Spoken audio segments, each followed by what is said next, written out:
16. Oh itu Pak Anang belum jadi dirut, belum ya? masih sekolah itu. Ya mungkin udah ada perubahan kali Pak ya. Kita udah bangun jaringan serat optik sampai sana. Oh udah ya. Ya udah kali gitu proud. I'm proud now.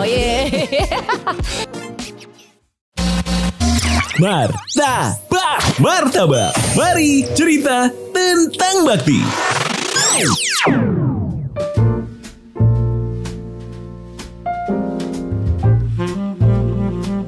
Yo, apa kabar yang ada di sana? Sudah makan martabak belum hari ini? Saya sudah punya. Ini jatah saya, tidak boleh disentuh oleh siapapun, selalu ada labelnya. This one belongs to CST, Choki Sitohang. Ini martabak yang berbeda. Mari bicara tentang bakti. Apa baktimu untuk negeri? Kami punya bakti di sini yang membuat jaringan internet, infrastruktur digital ini bisa meluas dan merata di seluruh Nusantara. Tentu saja bukan peran saya, tapi perannya salah satu narasumber saya. Ngomong-ngomong di martabak Bakti Kominfo ini, teman-teman bisa cek langsung di YouTube channel kami dan juga di podcast. Langsung saja ikuti, maksudnya ini podcast. Tapi maksudnya bisa cek di Spotify Bakti Kominfo dan juga di YouTube Bakti Kominfo. Saya buka masker saya ya, boleh ya. Teman-teman udah ngerti lah ya kenapa begini maskernya. Oh iya, saya kelihatan seperti pilot pesawat tempur ini. Mohon izin. Seperti yang saya sudah sampaikan berkali-kali bahwa kami rajin melakukan tes usap dan juga rapid bahkan kalau perlu karena ketemuannya juga sama banyak orang penting ya. Hari ini aja ada 2 orang penting di sebelah saya dan saya harus hormat pada tata cara mereka bertemu saya. Di depan tadi sebelum ketemuan mereka bilang, "Kamu udah tes usap belum?" "Siap, sudah Pak." Saya, "Mohon maaf Pak, saya sudah lakukan itu kemarin Pak." "Oh ya, karena kalau enggak kamu enggak boleh masuk lagi gedung Kominfo." "Oh, Bakti khususnya." "Oh, berarti narasumber saya orang penting dari Bakti Kominfo." Yang pertama adalah perkenalkan dengan hormat Direktur Utama Bakti Kominfo Bapak Anang Latif. Profilnya jauh daripada kekakuan yang tadi saya sempat deskripsi ini ke teman-teman. Pak Anang sehat Pak Anang? Alhamdulillah. Saya buka juga ya. Nggak mau kalah di bawah mah dasar. Iya. Setelah dibuka maskernya ternyata jauh gantengnya saya dengan Mas Choki. Si Pak Anang. Nomor sepatu berapa Pak Anang? Aduh. Tolong dibuat 2 ya. Ya, ini colongan ternyata. Narasumber yang kedua belum sempat diperkenalkan tapi suaranya sudah diperdengarkan. Dia adalah seorang pegiat. Saya boleh bilang apa ya?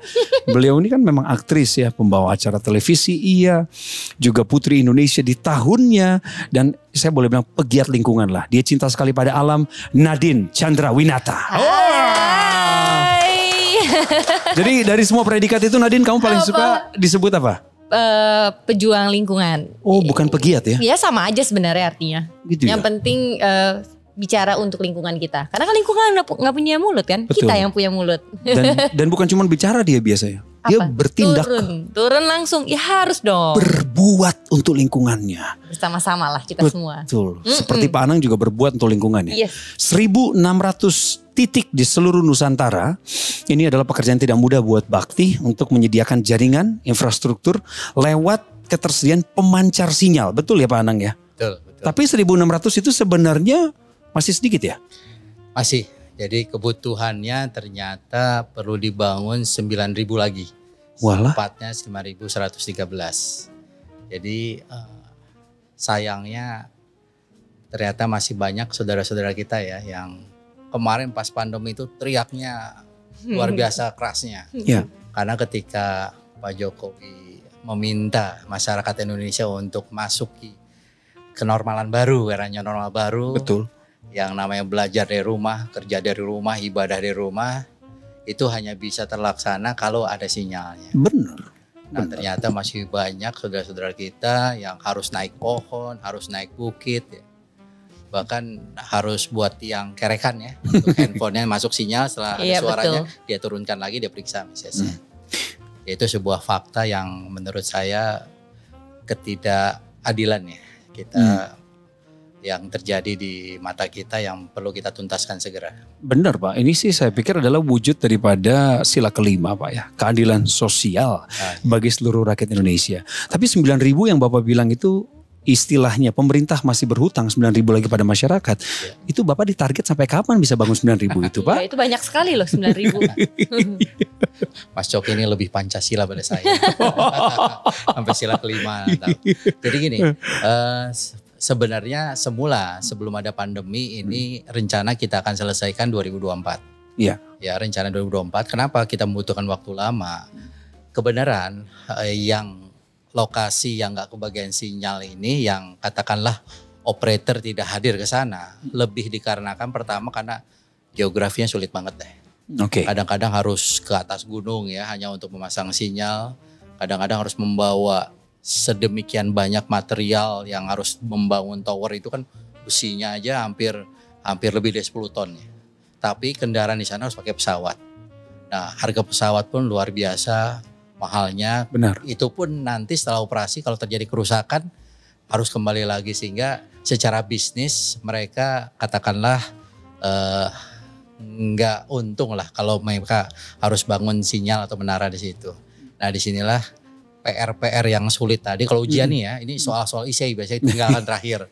Nah, itu dilemparkan ke pemerintah. Iya. Iya. Nah, disitulah pemerintah akhirnya mulai tahun 2021 menyiapkan dana ya, chip in di industri ini. Sebelumnya sepenuhnya diserahkan kepada swasta dan BUMN sepenuhnya. Nah, baru 21 ini ketika semua masyarakat teriak. Nah, sehingga target yang semula 2024 dipercepat menjadi selesai di akhir 2022. 9.000 sisa terakhir tadi itu. Betul. Tapi ini sudah mencakup seluruh peta yang memang harus dijangkau oleh pemerintah. Ya, jadi sebenarnya totalnya itu ada 12.500. Nah, tapi perencanaan kami memisahkan ada daerah yang 3T ya, tertinggal, terdepan, terluar, dan daerah non 3T. Nah, sebanyak 3.500. Nah, non 3T-nya ini diserahkan kepada operator. Ya. Ini secara bisnis masih layak lah kira-kira. Tolong dibangun. 9.000-nya itu kepada pemerintah, which is pemerintah menunjuk bakti. Nah, soalnya gini Pak Anang, kalau misalnya sinyal ini belum merata, kami ini sebagai pecinta lingkungan, kita sebagai Mbak Nadine bilang tadi dia adalah seorang pejuang lingkungan begitu ya. Saya pecinta lingkungan. Kami punya keterbatasan dalam mempromosikan kegiatan kami yang ada hubungannya dengan lingkungan. Nah, ini salah satu contoh nyatanya. Ada Nadine di sini bersama dengan kita. Mbak Nadine, kamu tuh udah ke berapa tempat sih di seluruh Indonesia? Wah, kalau berapa tempat Indonesia mah luas sekali, banyak banget. Tapi provinsi besar udah semua. Provinsi di Indonesia udah yang besar sudah semua. Tapi yang terdepan belum semua. Yang terluar? Yang terdepan dan terluar. Saya lebih senangnya menyebutnya terdepan karena kalau ada apa-apa mereka lah yang terkena duluan kan. Kalau terluar kayak berjarak gitu, jauh gitu ya. Tapi betul memang semboyannya bakti 3T tadi yang harus kita jangkau. Terdepan, terluar dan tertinggal. Nah, oke lah, terdepan kita percaya. Nadine kita bisa lihat di unggahan media sosialnya, di ceritanya dia sudah menjangkau itu. Tapi kalau yang tertinggal kamu udah kemana? Kalau yang tertinggal ya ada beberapa titik sih, dan memang rada jauh juga untuk mencapai titik itu. Harus lewat jalur laut, darat, mungkin ya sampai harus terbang dulu untuk menuju ke situ. Salah satunya di Agats. Di Agats, Papua. Itu cukup jauh. Ya itu ya semua 3 jalur itu kita harus melalui itu untuk mencapai Agats itu. Dan di sana memang benar ya unik karena daerah situ tinggal di atas lumpur. Jadi nggak ada yang napak di bawah. Waduh. Jadi kalau motor ya motor listrik itu pun juga lewat lewat bukan apa ya, di atas lumpur itu ada kayu ya, jadi mereka kalau lewat itu pasti kita tahu bunyi kretek karena bunyi si roda dengan si kayu itu kena hentakan gitu. Jadi ya di situ cukup bisa ya bilang cukup tertinggal ya, tapi ya sinyal ada jam-jamnya. Ada jam-jamnya. Dijatahin gitu pakai jam. Shift-shiftan gitu sinyalnya. Iya, guys, kalau udah setelah jam 6 udah nggak ada. Oke. Pak Anang udah pernah ke Agats? Belum. Saya pernahnya ke Pegunungan Bintang. Tapi sudah dengar tentang bagaimana Agats itu tertinggal dalam hal telekomunikasi? Ya banyak kabupaten atau distrik di Papua ya memang karena kesulitan ini operator belum bisa hadir di sana. Iya. Nah, sehingga itu menjadi salah satu PR tersulit kami untuk menghadirkan.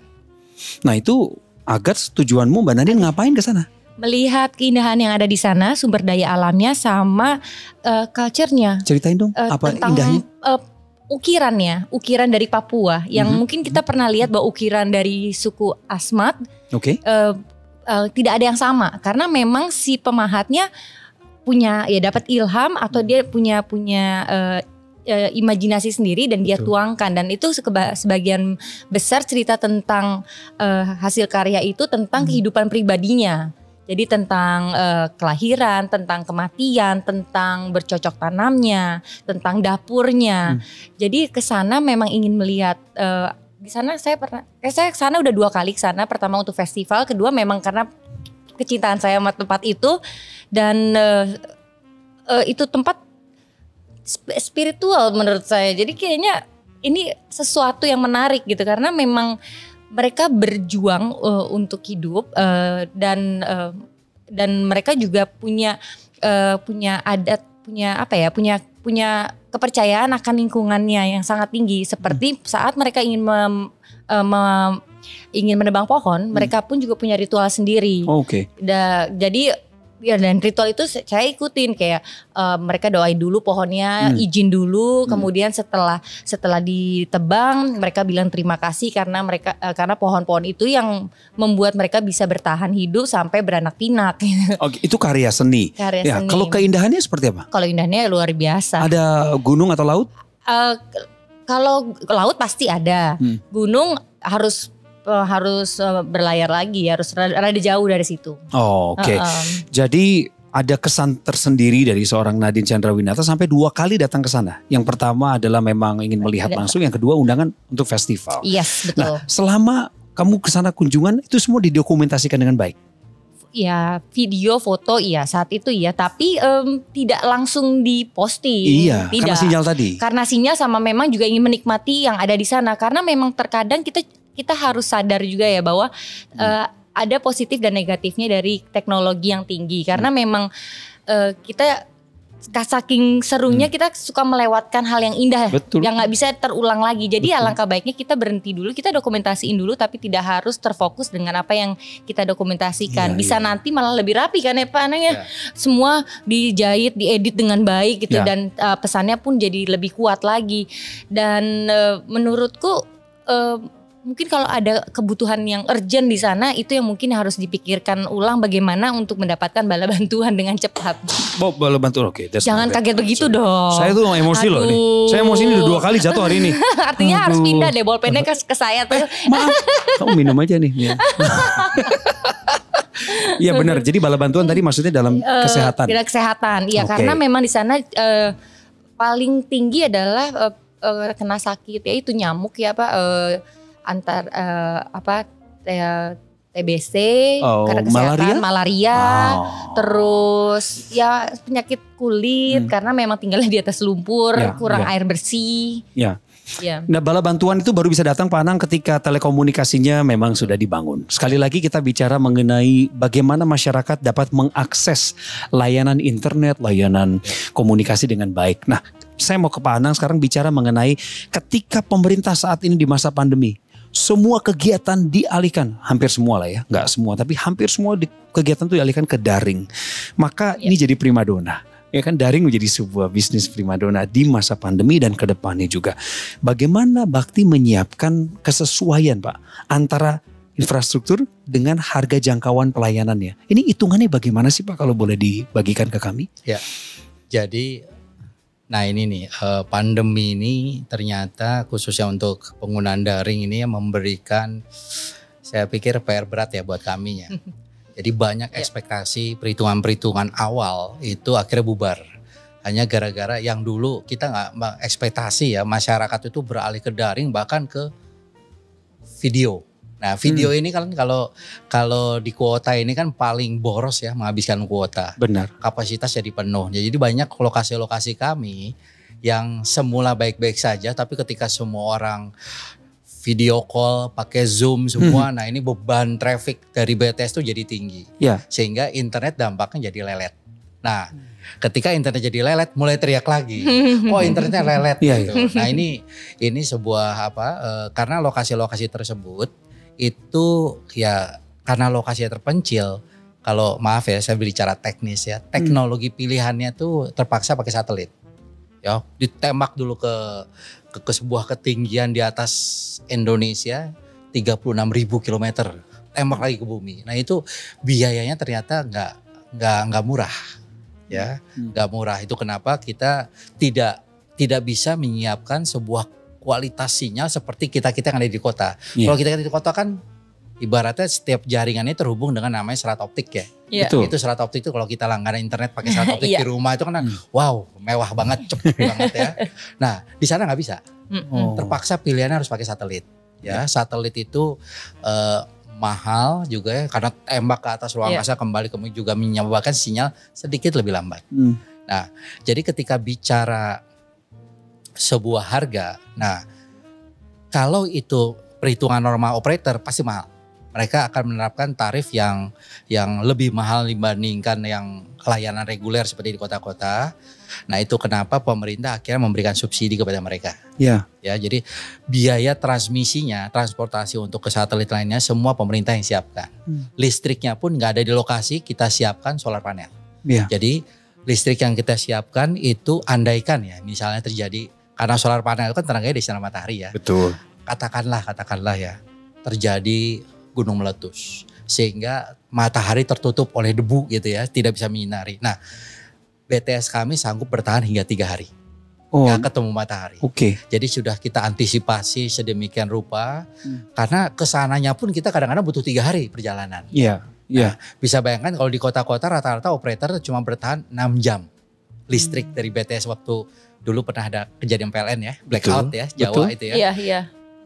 6 jam kemudian atau 3 jam kemudian BTS pun ikut mati. Nah kalau di sana enggak, kita bisa bertahan sampai 3 hari 100 jam ya, lebih dari hampir lebih ya mendekati 100 jam untuk mendapatkan kembali sinar matahari. Nah karena itu semua disubsidi, maka sebenarnya layanan yang disiapkan oleh Bakti bekerja sama dengan operator itu tarifnya rata-rata lebih murah dibandingkan tarif sekelilingnya yang disiapkan operator secara komersial. I see. Nah. Tapi itu sudah melalui sebuah riset ya Pak, 3 hari itu untuk bertahan karena kalau penanggulangan bencana memang kita membutuhkan cadangan tenaga yang cukup supaya kita tidak nggak tekor gitu dalam komunikasi kan. Ada berapa kasus ketika terjadi gempa di Nusa Tenggara Barat ya.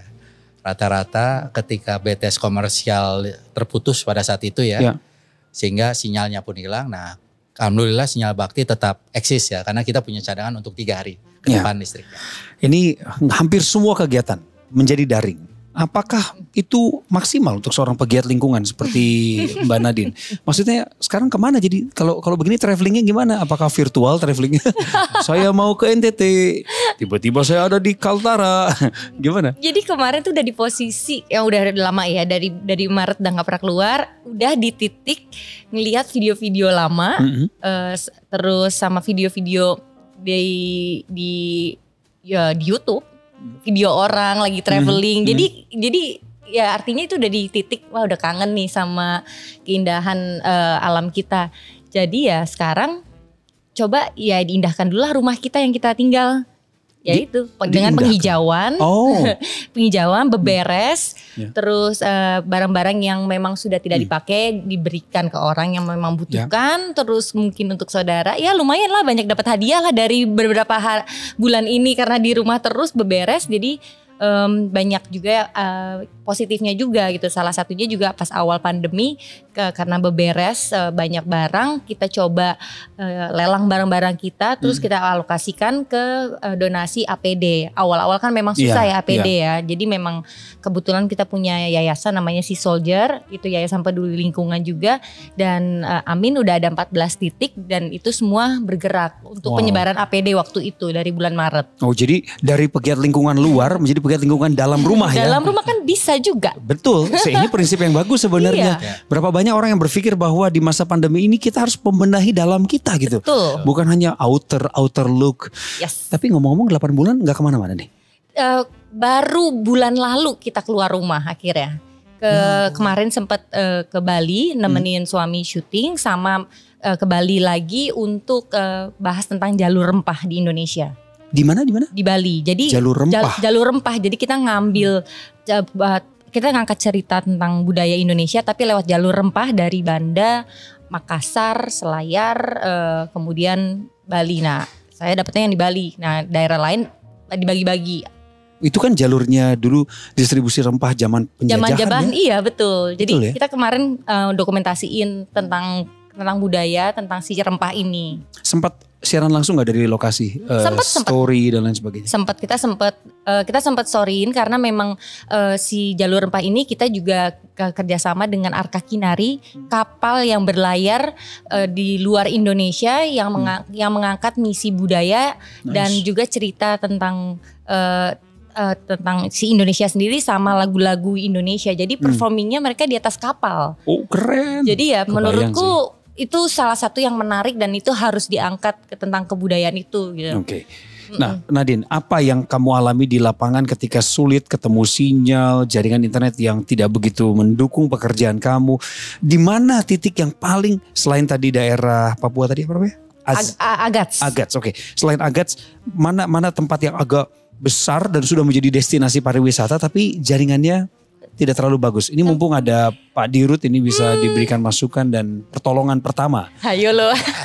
Ya, bisa jadi diskusi maksudnya. Ini kan bahan diskusi. Iya tenang aja kok. Iya. Enggak kok. Sejujurnya kalau tempat-tempat besar hampir semua udah bisa dapat jaringan ya semuanya, tapi bukan 4G.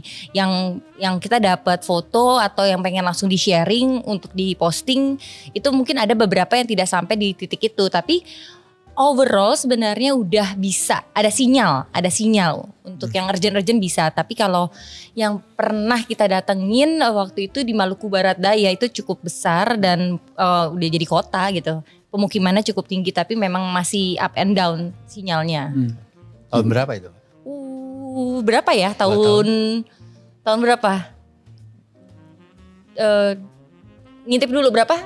2016, 17. Oh itu Pak Anang belum jadi dirut, belum ya? masih sekolah itu. Ya mungkin udah ada perubahan kali Pak ya. Udah.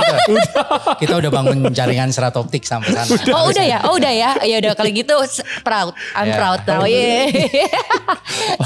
Pak Anang, biasanya infrastruktur ini nggak nyambung atau belum kompatibel ya, belum padan lah dengan perangkatnya kan gitu ya. Ini kan pemerataan bukan cuma infrastruktur dong, tapi perangkatnya juga. Strateginya apa sih Pak supaya perangkat yang dipakai manusia nantinya nyambung dengan infrastruktur? Kemudian ini kalau bicara 3T, terdepan, terluar, dan tertinggal. Apa cerita unik Bapak ketika membangun koneksi di 3T itu? Ya, ini kejadiannya 2019 awal ya. Saya ingat pada saat itu, waktu itu ingin terbang ke salah satu lokasi pemancar kita di atas gunung ya. Nah pada saat itu bersama Menteri Pak Rudiantara pada saat itu ikut terbang harus pakai heli. Karena dari sana lokasi terjauhnya itu dari kampung penduduk itu 7 hari 7 malam jalan kaki. Jadi cukup jauh, gak ada jalan. Nah kita siap. Nah kita udah saya datang dari Jayapura langsung terbang ke nama daerahnya Kabupaten Pegunungan Bintang. Ya. Nah ketika saya menuju lokasi airportnya ya untuk helikopter, supirnya bilang, Pak ini 3 hari lalu ke daerah sana, ya mohon maaf ya pada saat itu ada yang nembakin dari bawah. Oh iya, heli itu. Pegunungan Bintang. Biasa itu. Biasa. Nah saya bilang aduh. Ini pertama aduh gitu. Saya diskusi dong Pak Menteri itu begini.